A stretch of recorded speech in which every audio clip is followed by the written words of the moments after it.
안녕하십니까, 봉필 김원장입니다. 오늘은 우리 책장에 보니까 하늘과 바람과 별과 시, 한국 대표 명작시, 아주 오래된 이 시집인데요. 이 시집에 나오는 내용을 짚히는 대로 또 좀 필기도구도 좀 자연스럽게 글씨를 또 어떻게 쓰면은 좀 이렇게 편하게 쓸 건지, 그렇게 한번 제가 이 종이는 이 복사지를 쌌던 그 종인데, 그 아무거나 한번 가지고 자유롭게 한번 써보겠습니다. 자, 하늘과, 자, 글씨를 쓸 때 이제 손에 힘 빼라 했죠. 자, 힘 싹 빼서 한번 써보겠습니다. 하늘과 바람과, 이처럼 이렇게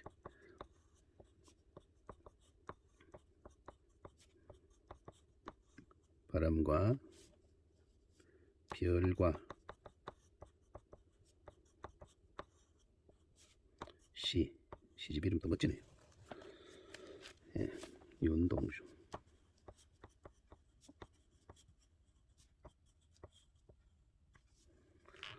자, 펜을 또 깔아서 한번 써볼까요? 뭐든지 좋습니다. 오늘은 좀 자유롭게 한번 써보겠습니다. 예, 제가 쭉 이 책을 읽다 보다가 이 산문이 있더라고요. 그러니까 윤동주님 시는 주로 이제 좀 짧잖아요, 시들이. 자, 여기 산문집, 산문 그 몇 개 중에서 별똥 떨어진데, 요거를 한번 쓰면서 한번 보겠습니다. 자, 사인펜 가지고 한번 써볼까요? 자, 요 글씨는 이제 보통 우리가 얘기하는 필기체입니다. 별똥. 자, 이렇게 표시해놓고, 제목이니까, 그죠? 이렇게 한번 자, 이렇게 써보겠습니다. 밤이다.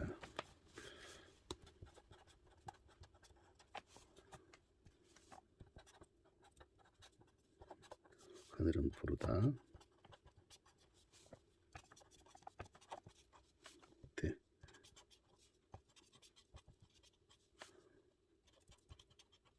회색으로 캄캄 하나.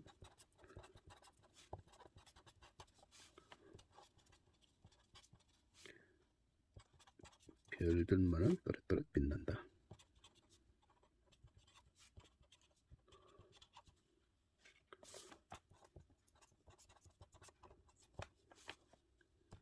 심치만.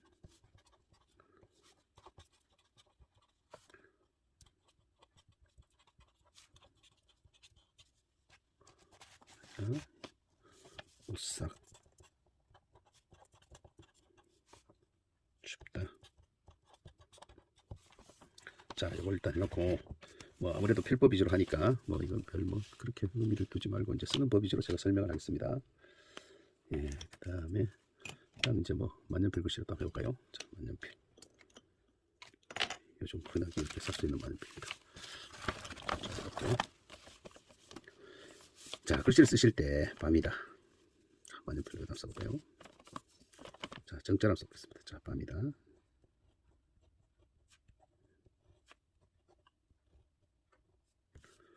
하늘은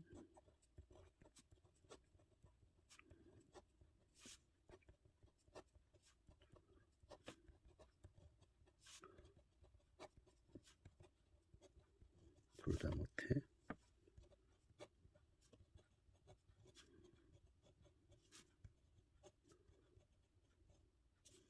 속으로 캄캄하나.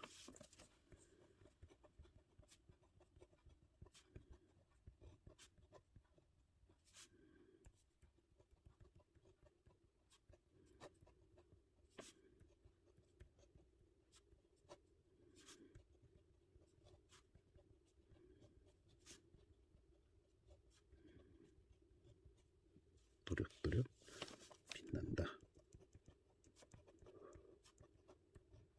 자, 여기까지 써놓고요. 자, 설명을 좀 하겠습니다. 자, 우리가 글씨 강좌니까 지금 위에 있는 이 부분 있죠. 이 위에 있는 이 부분은 이제 우리가 일명 제가 필기체라고 얘기를 했지 않습니까? 필기체. 자, 같이 보이나 모르겠습니다. 자, 밤이다. 필기체는 이제 비교적 이 전체 우리 이런 그 정자체에서 있는 이런 어떤 이 모서리진 부분 있죠. 이런 부분을 모서리진 부분을 이제 만들려면은 잠시 서야 되니까, 필기체는 그냥 부담 없이 이렇게 쓰면 됩니다. 이렇게 부담 없이 이렇게 이어서 그냥 이렇게 가죠. 이렇게 한번 이렇게 이어준다 이 말이죠.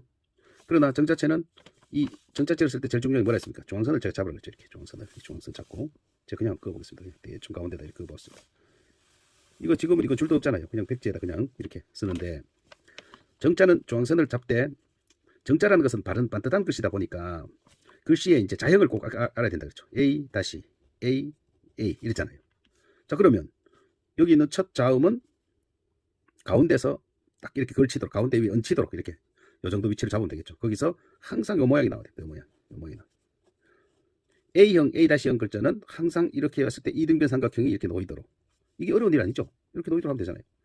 그 반면에 여기도 마찬가지. 그 반면에 여기 있는 이 글자, 여기 B형 글자들 요거 몇 자 있네요. 이런 B형 글자들은 어떻게 하라겠습니까? 조금 이런 다른 글자 되면은 조금 키가 작게 적어라. 그래야 이게 전체적으로 어울린다 그랬죠. 다만 우가 들어가는 글자는 우가 있으니까 거의 키를 갖게, 우를 길게 해야 되니까. 그 다음 여기 있는 이 B' 글자, 자 B' 글자 제법이네요. 이 B' 글자들은 A형 글자나 A' 글자 같이 키를 똑같이 생각하면 됩니다. 그럼 여기 있는 A형 글자에서 이 세로의 길이만큼에서 시작해서 여기까지 맞추면 되죠. 조금 짧아집니다. 세로를 약간 길게 이렇게 끊는 경향이 있거든요. 그러니까 그렇게만 맞추면 우리 한글에서 A형, A'형, B'형 키 같고 그 다음에 B형 글자는 같지 않다. 어떻게? 한 포인트씩 1mm만 작게 적어줘라. 한 포인트만 작게 적어줘라. 칸에서 말입니다. 그렇게 쓴다면 이 줄이 안 맞을 리가 없죠. 그래서 눈으로 착착착 주면서 같이 시작하면 됩니다. 이건 같은 글자니까. 그 다음 여기서 정 가운데서 또 요만큼만 이렇게 항상 이렇게 눈길을 줘서 이렇게 잡아나가면 글씨가 그렇게 어려울 게 없죠. 그래서 요 정자 부분은 요 글자 자형에 따라서 중앙선만 잡으면 되고요. 중앙선을 제가 이 중앙선을 잡아라. 이거 영상 몇 개 남겼습니다. 그렇게 해서 하면 되고 그 다음 진짜 실용적인 글자 이제 제가 지금 기획을 하고 있습니다. 가장 실용적인 글자체가 필기체입니다. 누구나 다 언제든지 많이 뭐 공부를 할 때나 뭘 메모할 때 그걸 쓰죠. 그래서 필기체를 제가 시리즈로 쭉 이렇게 기획을 해서 지금 하려고 이제 지금 정리를 이제 거의 하고 있습니다. 그리고 교재도 거의 만들어지는데 이 필기체는 쉽죠. 그럼 필기체는 좀 이렇게 쉽게 쓰려면은 자 오늘은 뭘 한번 써볼까요? 이걸 한번 써볼까요? 이거 좀 쭉 올려서 네임펜 있죠. 네임펜 뭐 촉이 좀 굵어도 필기체는 아무 상관없습니다. 자 쓰겠습니다. 필기체 종이 벌렁벌렁해서 자 밤이다. 하늘은 천천히 써도 됩니다. 천천히 또박또박 써도 이 글씨체 자체가 워낙 이제 빨리 쓸 수밖에 없는 그런 글씨체이기 때문에 이렇게 써도 또박또박 써도 얼마든지 글씨의 가독성도 높고 쓸만하죠. 이렇게 필기도구마다 이렇게 이 필기도구의 특징을 잘 살려 쓰면 글씨는 얼마든지 쓸 수가 있죠. 그리고 살려주면서 자 여기에서 이런 부분 있죠. 어느 한 곳이라도 그러니까 모서리 진 부분이 없잖아요. 정자지처럼 모서리 진 부분이 아무데도 없잖아요. 다 모서리 지지 않게 전부 이런 부분 전부 모서리 지지 않게 이렇게 곡선으로 이렇게 가는 게 빠르죠. 곡선으로 가는 게 빠릅니다. 그리고 전체적인 분위기가 어떻습니까? 부드럽죠. 그러면서 이 가독성 이거 뭐 알아보는 글씨 있습니까? 없죠. 그러니까 가독성도 높고 그래서 이 글씨는 이제 제가 왜 자꾸 정자체 하냐면은 정자체를 가지고 여기서 뭘 기른다? 필력을 기른다 그랬죠. 필력. 정자체를 가지고 필력을 길러 놓으면 나머지 이제 이 정자체에서 이 모서리 지는 부분, 모서리 부분을 곡선으로 이렇게 처리하죠. 곡선으로만 처리한다는 그 정도의 관념만 가지고 쓰면 필기체가 되는 겁니다. 그 다음에 정자체에서의 어떤 이 글자 이 키나 이런 거를 필기체는 키를 거의 같이 쓴다 생각하면 됩니다. 부담 없이. 그러나 써보면요. 이렇게 받침이 없는 글자는 조금씩 작게 쓰게 됩니다. 키를. 이렇게 좀 작게. 받침 있는 건 좀, 아무래도 받침 있는 거는 글씨 키가 더 크겠죠. 그 다음 받침 없는 건 좀 작게 써도 부담 없이 써도 전체적으로 글씨가 어울린다는 얘기죠.